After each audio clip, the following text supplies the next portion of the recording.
วันอ่อนเห็นบางอ่อนเพิ่มพูนหดสวน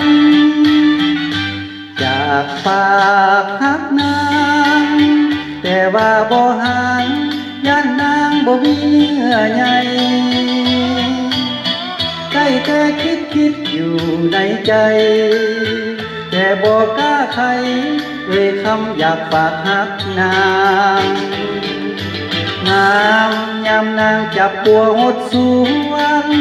ส่งหอยยิ้มนวลส่วนใจให้แต่พะวงงา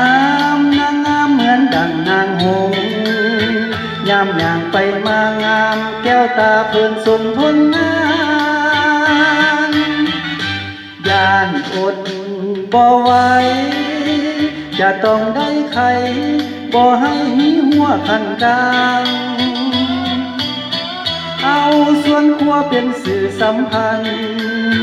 บ้านเฮือนเคียงกันฮักกันช่วยกันสร้างสรร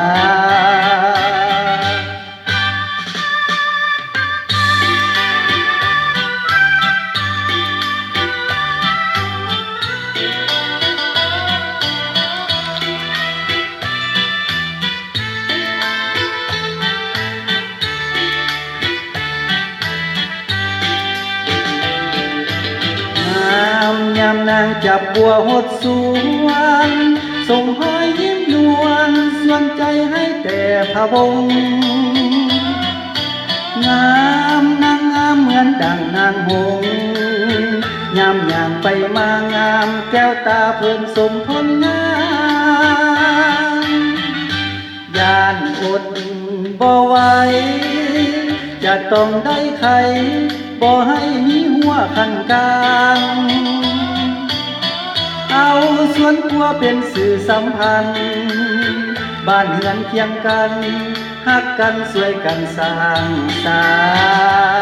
รค์